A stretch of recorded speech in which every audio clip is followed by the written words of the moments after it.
Magandang araw mga ka-horror at welcome back nga po palang muli sa aking channel. Nandito na naman nga pala tayo sa bagong episode ng Kwentong Agimat at Anting-Anting. Kapag pinag-uusapan natin mga ka-horror ang sinaunang agimat at anting-anting, ay hindi ito basta kwento lang ng matatanda o urban legend. May malalim itong pinagmulan. Bago pa dumating ang mga Kastila, ang mga ninuno natin ay may mga sariling espiritual na sistema na. At naniniwala sila na ang mga ito ay nanggaling sa anito, diwata, at sa mga kaluluwa ng kalikasan. Para sa kanila mga ka-horror, ang bundok ay may bantay, ang ilog ay may espiritu, at ang hangin ay may dalang mensahe. At doon nagsimula ang konsepto ng mga bagay na may bisa. Ang mga agimat at anting-anting mga ka-horror sa pinakaunang anyo ay hindi pa ito ang medalyon o Latin na sulat. Maaaring bato na kakaiba ang hugis, mga kahoy na tinamaan ng kidlat pero hindi nasunog, o ngipin na mabangis ng hayop. Sa ating mga paniniwala, kapag ang isang bagay ay nakaranas ng kakaibang pangyayari, may natitirang lakas doon.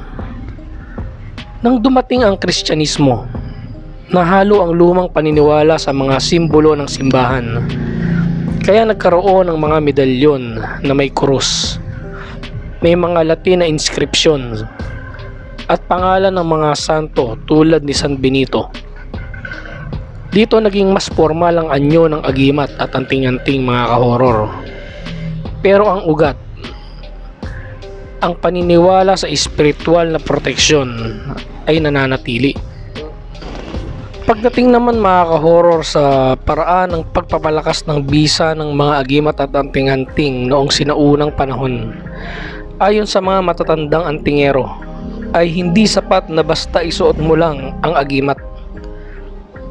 Kailangan itong buhayin. At ito ay karaniwang ginagawa tuwing Biyernes Santo, madaling araw o sa oras na tahimik ang paligid. May mga orasyon o dasal na inuusal ng paulit-ulit. May mga ilan na gumagamit ng langis na binasbasan, ipinapahid sa agimat habang nagdarasal. At may mga paniniwala rin na kailangang may disiplina ang may hawak. Bawal magyabang, bawal gamitin sa masasama, at bawal bastusin. Kapag nilabag ang mga kondisyon ay kusa raw na humihina ang bisa. Parang may sariling batas ang agimat at anting-anting na nakatali sa asal ng nagdadala. Pagdating naman mga ka-horror sa paraan ng pag-testing ng mga sinaunang gamit, ito ay ang pinaka-kontrobersyal na bahagi. Dahil sa ilang tradisyon ay may tinatawag na subok. Halimbawa nito ay ang paghiwa sa balat gamit ang matalim na bagay para makita kung hindi tatablan. O kaya ay ang paghawak sa apoy. Pero ayon sa maraming matatandang antingero mga ka-horror, ginagawa lang ito sa mga piling lugar at oras. Kadalasan na bago sumabak sa digmaan o sa panahon ng matitinding panganib. Ito ay hindi ginagawa para magpasikat.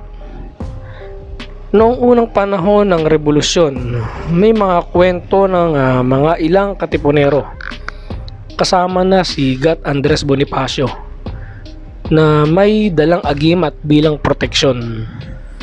Totoo man o hindi ang detalye, ay ipinapakita nito na ang testing noon ay konektado sa pangangailangan, hindi sa kayabangan, at may babala sa mga matatanda.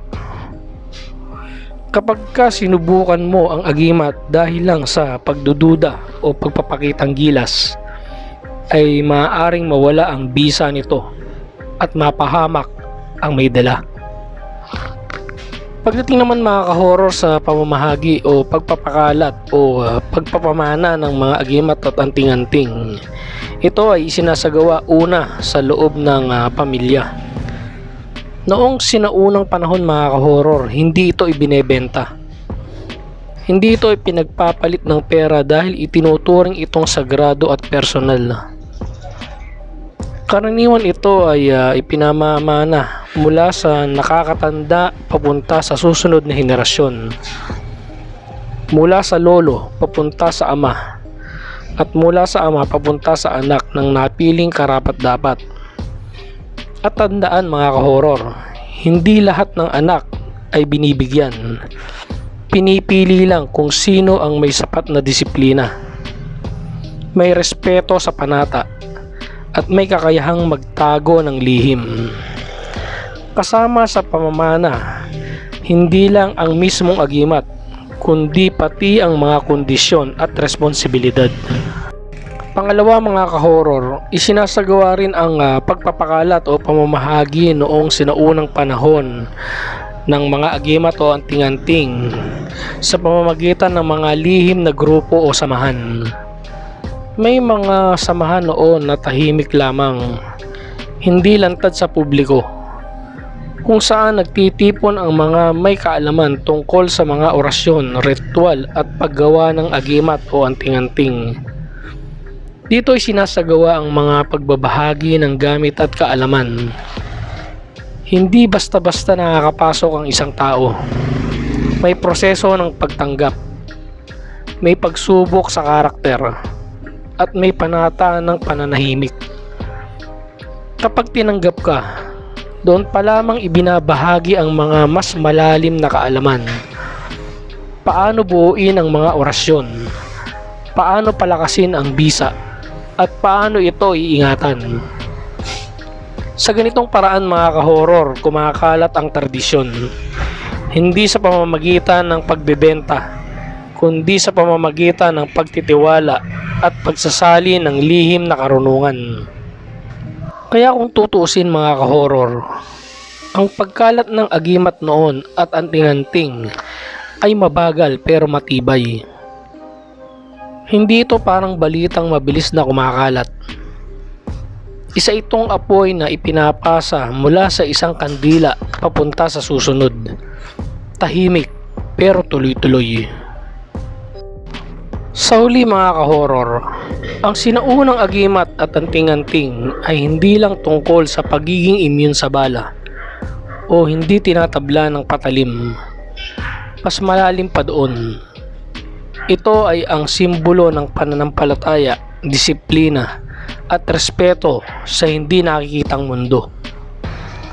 Kung meron tayong isang bagay na pwedeng baunin sa usapang ito mga ka-horror, ay marahil ito yon. Ang tunay na kapangyarihan ay hindi nakukuha sa pagmamay-ari ng isang bagay, kundi sa kung paano mo ito iginagalang at ginagamit. Ang agimat at anting-anting ay maaaring simbolo ng proteksyon. Pero ang pinakamalakas na panangga pa rin ng tao ay ang kanyang asal, paninindigan at pananampalataya. Dahil sa dulo ng lahat, kahit may agimat o anting-anting ka pa, kung wala kang disiplina at respeto, mawawala rin ang bisa. At baka doon talaga nakatago ang tunay na hiwaga. Hindi sa bagay mismo, kundi sa taong may hawak nito. Hanggang dito na lang mga ka-horror, at samahan nyo akong muli sa mga susunod ko pang mga kwento patungkol sa mga agimat at anting-anting. Maraming salamat po.